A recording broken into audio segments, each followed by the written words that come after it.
Ini sih katanya aturan baru. Nasabah gagal bayar pinjol dilarang untuk mengganti nomor HP-nya selama masa dia menunggak gagal bayar dan masa proses penagihan. Oke, Assalamualaikum warahmatullahi wabarakatuh. Kita akan membahas terkait rumor-rumor masalah gagal bayar pinjol.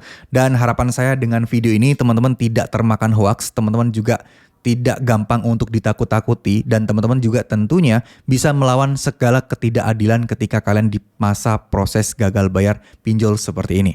Oke, jadi teman-teman ya, beberapa hari yang lalu ada yang bertanya nih, Bang, ini saya mendapatkan sebuah WA, ya saya diancam seperti ini Bang, dengan aturan baru, ada logo OJK dan lain sebagainya. Katanya di 2024 kita harus benar-benar merespon dan nggak boleh ganti nomor. Kalau ganti nomor kita bakal akan kena pidana karena dianggap lari membawa uang perusahaan. Benar nggak ya Bang? Apakah benar OJK bikin aturan seperti itu? Nah, oke. Ini sebenarnya udah bisa dipastikan hoax ya. Ganti nomor, mengganti nomor dan lain sebagainya itu adalah hak asasi setiap manusia, warga negara. Nggak ada alasan, nggak ada hal apapun yang membuat seseorang bisa melarang orang untuk mengganti nomornya. Meskipun proses saat ini adalah sedang gagal bayar atau telat bayar pinjol. Ya nomor HP bisa dibeli kapan aja, kenapa ada larangan untuk tidak boleh ganti gitu loh. Ya, jadi jangan takut terkait masalah ancaman-ancaman seperti ini, karena itu tidak benar adanya teman-teman. Karena itu beneran ya hanya tujuannya untuk membuat mereka itu tidak lost contact ke kalian. Itu tujuannya adalah agar kalian itu terus gampang untuk disusupin ya pikiran-pikiran negatif dan membuat kalian semakin terpuruk dan membuat kalian semakin kacau pikirannya. Itu adalah tujuannya. Sehingga mereka bisa membuat kalian tidak nyaman, dan ketika teman-teman tidak nyaman itu adalah goals dari mereka dan tujuan mereka sebenarnya. Kenapa? Ya kalau orang tidak nyaman pasti orang itu akan berusaha untuk lepas ya, berusaha untuk bebas dari ketidaknyamanan itu. Akhirnya apa? Ya memang sengaja pelan-pelan diarahkan untuk gali lubang dan tutup lubang. Nah sekali lagi, gali lubang dan tutup lubang ini nggak boleh sampai kalian lakukan. Tekanan seberat apapun, asal itu dari pinjol legal, selama itu pinjol legal yang bermasalah dengan kalian, insya Allah aman. Mau mereka mengancam, mau jungkir balik pun, mau mereka mau mengancam, mau memblokir rekening bank kalian pun, gak usah percaya dan gak usah peduli. Karena semua itu gak bakal mungkin terjadi. Ya, kenapa saya bisa bilang seperti ini? Ya mereka gak punya hak apa-apa di sini.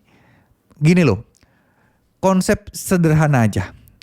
Ketika ada orang bermasalah dengan bank, KTA bank, kredit tanpa agunan dari bank, itu bank kan institusi yang besar ya, lebih resmi, bukan lebih resmi sih, sama-sama resmi, tapi lebih perizinannya itu lebih kompleks dibandingkan pinjol, yang tentunya bank memiliki wewenang yang lebih banyak gitu loh dibandingkan pinjol. Masa iya bank kalah sama pinjol? Contoh, memasukkan orang karena tidak bisa bayar hutang ke sidang perdata. Bank aja jarang melakukannya, pinjol apalagi, pinjol mah cuman bisanya mengancam-ancam dan ancam aja. Jadi kalau ganti nomor dan dihubung-hubungkan dengan pidana, saya rasa itu nonsens, gak masuk akal dan itu bullshit, itu hoax. Jadi jangan percaya. Ya teman-teman harus berani untuk melawan pembodohan-pembodohan seperti ini. Jangan sampai mau dipersulit, jangan sampai mau di brainwash, dicuci otak kalian. Karena tujuan mereka adalah seperti itu. Mereka ini berpengalaman, tim-tim penagihan itu berpengalaman. Apalagi pengalaman ini dimanfaatkan oleh oknum-oknum yang tidak bertanggung jawab ya, yang mengancam hal-hal yang nggak mungkin terjadi dengan tujuan agar kalian takut dan lain sebagainya. Ini yang harus teman-teman hindari.